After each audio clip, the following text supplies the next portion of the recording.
बिस्मिल्लाहिर्रहमानिर्रहीम। अस्सलाम वालेकुम व्यूअर्स, उम्मीद करती हूँ आप सब खैरियत से होंगे। आपको अपने चैनल में सीना में वेलकम कहती हूँ। तो क्लास हम लोग का चैप्टर 18 वेरिएशन कंटिन्यू है क्लास 10 का, और जिसकी हम एक्सरसाइज 18.1 करने जा रहे हैं। और 18.1 का आज हम क्वेश्चन करेंगे 4।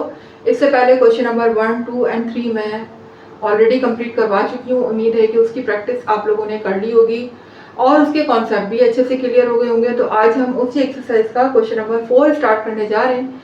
तो इसको क्वेश्चन को गौर से देखिएगा, लुक एट द बोर्ड। आइए फिर इसको सॉल्व करते हैं। जी, क्वेश्चन नंबर 4 है फाइंड द वैल्यू ऑफ ए। हमें यहाँ पर वैल्यू फाइंड करनी है ए की if the ratios 3a + 4 ratio 2a + 5, ठीक है, एंड 4 रेशियो 3 आर इक्वल। यानी वो रेशियो और ये रेशियो दोनों आपस में क्या हो, इक्वल। ये उन्होंने एक कंडीशन दे दी और हमसे पूछा है कि इसमें आप वैल्यू किसकी फाइंड करें, ए की। तो लिख देते हैं अकॉर्डिंग टू कंडीशन।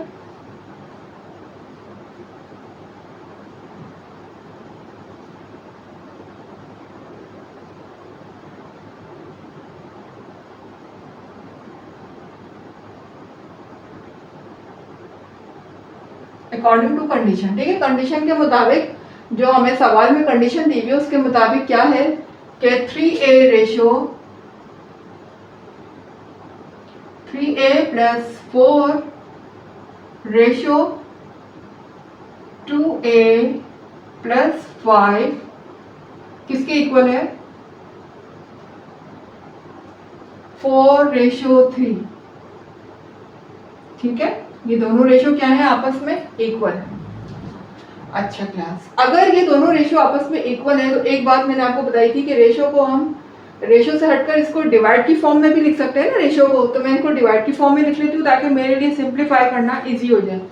तो मैं इसको इस तरह भी लिख सकती हूँ 3a + 4। इस रेशियो को हटा के मैं यहाँ अपॉन लगा दूँ और अपॉन में लिख दूँ 2a + 5। क्योंकि मैंने आपको बताया था रेशियो को दोनों तरीके से लिखा जा सकता है। आप इसको अपॉन में भी लिख सकते हैं और आप इसको रेशियो की फॉर्म में भी लिख सकते हैं। तो मैं रेशियो से हटाकर इसको अपॉन की फॉर्म में लिख रही हूँ, ठीक है। इसी तरह से मैं इसको भी ऐसे लिख सकती हूँ, 4/3 भी लिख सकती हूँ इसको, ठीक है।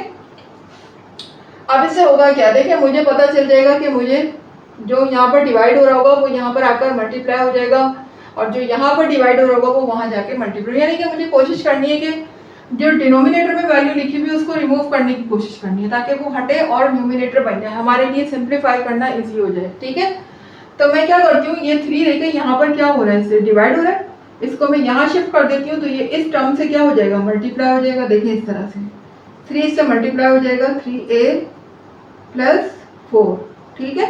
इसी तरह ये यहाँ पर डिवाइड हो रहा है और जब मैं इसको यहाँ शिफ्ट करूंगी इजिकल्स टू के राइट साइड पे, तो ये 4 से क्या हो जाएगा, मल्टीप्लाई।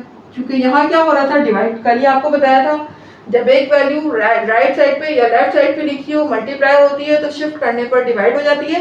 किसी भी साइड पे शिफ्ट करने पर, चाहे आप लेफ्ट पे करें या राइट पे करें, हमेशा उसका अपोजिट जो है वो हमें मिलता है। इसका अपोजिट, डिवाइड का अपोजिट मल्टीप्लाई है तो हम इसको मल्टीप्लाई करेंगे। यहाँ भी डिवाइड का अपोजिट मल्टीप्लाई, अगर मल्टीप्लाई होता तो हम डिवाइड कर देते। अब देखिए यहाँ पर ये डिवाइड हो रहा है तो यहाँ जाकर क्या हो जाएगा, मल्टीप्लाई 2a + 5। जी, अब हम इनको मल्टीप्लाई करने जा रहे हैं। देखिए ये 3 बाहर लिखा हुआ है और अंदर वाली ब्रैकेट से मल्टीप्लाई हो रहा है।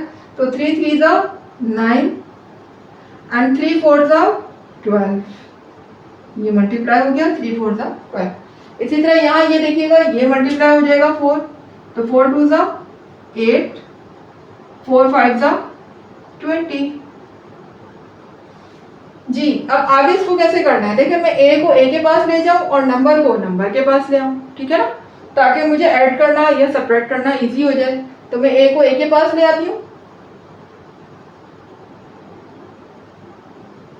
यहाँ पर लिखा हुआ 9a। अच्छा देखिए क्लास, जब यहाँ पर a को मैं a के पास लेकर आऊंगी तो a जो यहाँ पर लिखा हुआ है 8a, वो यहाँ पर क्या हो रहा है, इससे प्लस हो रहा है ना, और यहाँ पर आने के बाद क्या हो जाएगा, माइनस हो जाएगा। जब ये शिफ्ट होगा तो ये किस में चेंज हो जाएगा, माइनस में। इसी तरह यहाँ पर 12 9a से क्या हो रहा है, प्लस हो रहा है, और वहां जाने के बाद माइनस हो जाएगा। किससे माइनस हो जाएगा, 20 से। आई होप कि इतनी बात समझ आ गई होगी आपको, ठीक है। अब नेक्स्ट आगे चलते हैं।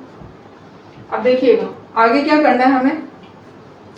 यहाँ पर 9a में से अगर मैं 8a को माइनस करती हूँ तो 9 माइनस 8 क्या होते हैं, 1। यहाँ पर 1a बचेगा, और 1 हम लगाते नहीं, हम क्या लिखेंगे, सिर्फ a। क्या लिखेंगे हम, a। इसी तरह से अगर मैं 20 में से 12 को माइनस करती हूँ तो मेरा क्या बचेगा, 8। क्या बचेगा मेरा, 8। ये देखिए 8 आ गया मेरे पास। तो अब यहाँ देख सकते हैं कि a की वैल्यू मेरे पास आ चुकी है, जो कि है 8, ठीक है। ये लिखी हुई है, find the value of a ही चाहिए था ना हमें, तो a की वैल्यू मेरे पास आ गई है। हम ये लिख सकते हैं the required value of a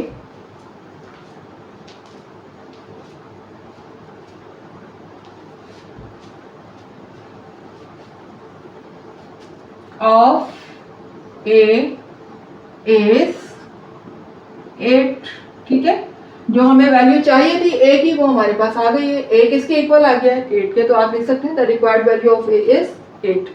अब आ जाते हैं अपने नेक्स्ट तो क्लास आ गए हम लोग अपने क्वेश्चन नंबर 5 की तरफ। तो देखिएगा क्वेश्चन नंबर 5 में क्या कह रहे हैं, what number must be added to each term of the ratio 5:27 to make it equal to 1:3।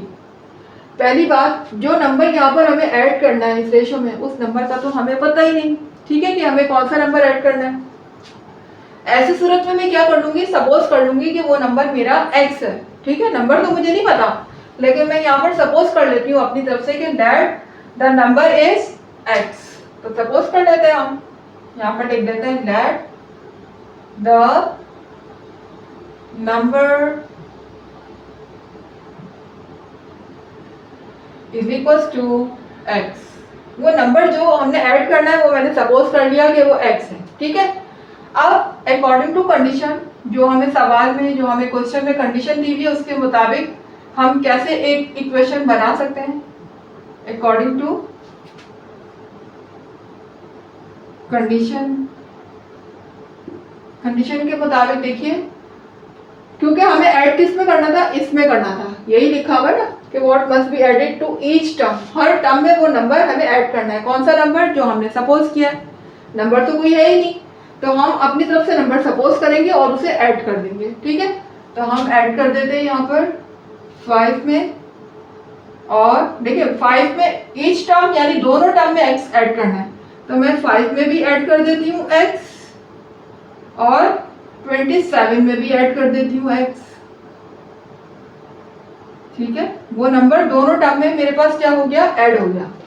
I hope कि यहाँ तक आपको बात समझ आ गई होगी क्लास, ठीक है। इस टर्म में भी 5 के साथ भी मैंने x ऐड कर दिया, और 27 के साथ भी मैंने x ऐड कर दिया, क्योंकि वो नंबर दोनों टर्म में ऐड होना था। वो काम मैं कर चुकी हूँ। आगे वो क्या कह रहे हैं, to make it equal to 1:3, यानी हमने इस टर्म को किसके इक्वल बनाना है, 1:3। तो आगे हम इक्वल टू का साइन लगाकर 1:3 लिख सकते हैं, क्योंकि आगे इक्वल लिखा हुआ है कि इस टर्म को इसके इक्वल बनाना है, to make it equal to 1:3। तो ये मेरे पास बन गई कंडीशन। अब मुझे सॉल्व करना है और मुझे वैल्यू ऑफ x मालूम करनी है, जो कि बेसिकली नंबर ही उन्होंने पूछा है, और वो नंबर क्या है, x। तो नंबर ही बताना है हमने, ठीक है। तो अब मैं इसको देखिए रेशो की फॉर्म में, मैं इसको अपॉन की फॉर्म में लिख सकती हूँ ना, डिवाइड की फॉर्म में, इस तरह से न्यूमिनेटर और डिनोमिनेटर की फॉर्म में लिखा जा सकता है इसको। तो मैं इस वाली टर्म को लिखूंगी न्यूमिनेटर में। फर्स्ट टर्म हमेशा न्यूमिनेटर में आती है, और उसके सेकंड टर्म हमेशा डिनोमिनेटर में आती है, ठीक है। ये गलती मत कीजिएगा कि इसको न्यूमिनेटर में लिख दिया और इसको डिनोमिनेटर में, दैट वाज रॉन्ग, ये रॉन्ग हो जाएगा, ठीक है। अब देखें, इसको अपॉन में मैं कर देती हूँ 27 प्लस x। इसी तरह इसको भी मैं अपॉन में लिख सकती हूँ, ये 1:3 है तो मैं 1/3 कर सकती हूँ इसको, ठीक है क्लास। यहाँ पर मैं कर सकती हूँ 1/3। अब जरा देखिएगा, सेम वही कंडीशन जो हमने लास्ट क्वेश्चन में किया था। यहाँ पर ये वाली टर्म क्या हो रही है, डिवाइड हो रही है। जब मैं इजी को इसको इस तरफ लेकर जाऊंगी तो ये 1 से क्या हो जाएगी, मल्टीप्लाई। इसी तरह यहाँ पर 3 डिवाइड हो रहा है, जब मैं इज इक्वल टू के इस तरफ लेकर आऊंगी यानी लेफ्ट साइड पे लाऊंगी तो ये यहाँ पर इससे क्या हो जाएगा मल्टीप्लाई, तो कर देते हैं। लेकिन जब मैं 3 को यहाँ डिवाइड से इधर लेकर आई तो ये इस टर्म से क्या हो गया मल्टीप्लाई हो गया, और जब मैं इसको उठा के इधर लेके जाऊंगी तो ये 1 से मल्टीप्लाई हो जाएगा। ये देखिए यहाँ क्या लिखा हुआ है 1 लिखा हुआ है, इसको मैं 1 से मल्टीप्लाई कर देती हूँ 27 प्लस एक्स, ये 1 से मल्टीप्लाई हो गया। दोनों को मैंने क्या किया इज इक्वल टू के इस तरफ शिफ्ट कर दिया, ये यहाँ शिफ्ट हो गया और ये वहाँ शिफ्ट हो गया। अब जरा देखिएगा मुझे मल्टीप्लाई करना है इस ब्रैकेट को 3 से, तो 3 5 जा 15 एंड 3 जब मल्टीप्लाई होगा x से तो क्या हो जाएगा 3x हो जाएगा। ठीक है, इसी तरह से देखिए 1 जब मल्टीप्लाई होगा तो 1 तो किसी वैल्यू पे कोई इफेक्ट डालता ही नहीं, 1 27 से होगा तो 27 ही रहेगा। इसी तरह 1 x से मल्टीप्लाई होगा तो x ही रहेगा। ठीक है, दोनों वैल्यू पे कोई फर्क नहीं पड़ेगा। अब मुझे क्या करना है क्लास, नेक्स्ट स्टेप क्या होना चाहिए, नेक्स्ट स्टेप ये होना चाहिए कि मैं x को x के पास ले आऊं और नंबर को नंबर के पास ले जाऊं। ऐसे ही करेंगे ना हम, जब भी तो x की वैल्यू आएगी, जब x में हम x को सब्ट्रैक्ट करेंगे या ऐड करेंगे तभी तो आएगी x की वैल्यू, और मैं नंबर को नंबर के पास ले जाती हूँ। ये काम मैं करती हूँ यहाँ पर। ठीक है, यहाँ देख लीजिए आप। अब देखिए यहाँ पर मैं क्या करूँगी, देखिए यहाँ ऑलरेडी क्या लिखा हुआ है 3x लिखा हुआ है, 3x के पास मुझे x को लेकर आना है, तो x यहाँ पर राइट साइड पे क्या हो रहा है 27 से प्लस हो रहा है, और यहाँ शिफ्ट होने के बाद माइनस हो जाएगा। क्या हो जाएगा माइनस हो जाएगा, तो मैं इसको यहाँ पर लाकर माइनस कर देती हूँ। इसी तरह से ये नंबर 15 जो आपको नजर आ रहा है यहाँ पर ये क्या हो रहा है 3x से प्लस हो रहा है, जब मैं इसको इधर शिफ्ट करूंगी तो 27 से क्या हो जाएगा माइनस हो जाएगा, तो मैं इसको 27 से माइनस कर दूंगी, माइनस 15 हो जाएगा। ठीक है, अब जरा देखें 3x को मुझे माइनस करना है किससे, 3x को मुझे माइनस करना है x से, तो मैं 3x को जब x से माइनस करूंगी यानी 3 में से 1 माइनस करूंगी, यहाँ कोई नंबर नहीं है, इसका मतलब यहाँ पर क्या है x के साथ 1 है, यानी 3 में से मुझे 1 माइनस करना है, तो मेरे पास क्या बचेगा 2x, क्या बचेगा 2x, 3 में से 1 चला गया 2x रह गया। अब 27 में से मुझे 15 को माइनस करना है, तो कर देते हैं भाई माइनस, 27 में से मैं 15 को माइनस कर देती हूँ, तो 7 माइनस 5 2 बचेगा, 2 माइनस 1 1 बचेगा, यहाँ पर रह जाएगा 12, तो मेरे पास आएगा 12। ठीक है, और चूंकि बस मेरा प्लस में से रहा इसलिए प्लस साइन आएगी, और प्लस साइन हम कभी भी नहीं लगाते।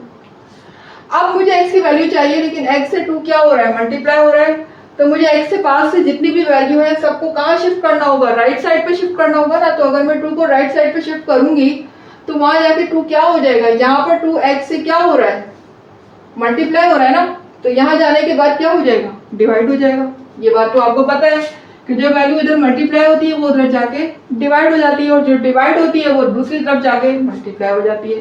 तो इधर 2 क्या हो रहा है मल्टीप्लाई, जब मैं इसको इधर शिफ्ट करूंगी तो ये हो जाएगा डिवाइड, ये 12 से डिवाइड हो गया। अब हम इसको कैंसिल कर सकते हैं, 2 के टेबल में 12 आता है, 2 1 2 1 2 2 6 12, x की वैल्यू मेरे पास क्या आ गई 6 आ गई, क्या आ गई 6, और हमें यही नंबर चाहिए था जो हमने सपोज किया था, वो नंबर जो उन्होंने पूछा था उसे हमने सपोज किया था x।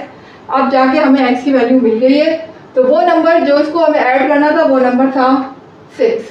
अब हम अपना आंसर कैसे दे सकते हैं, क्योंकि हमसे पूछा गया था what number must be added to each term, तो हम कह सकते हैं the number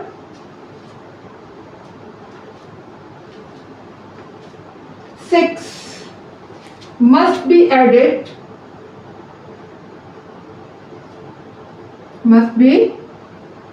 added to each term। बस इतना काफी है। वही चीज उन्होंने पूछी थी कि कौन सा नंबर जो है वो हम दोनों टर्म में ऐड कर सकते हैं, तो इन दोनों टर्म में हम 6 को ऐड कर सकते हैं।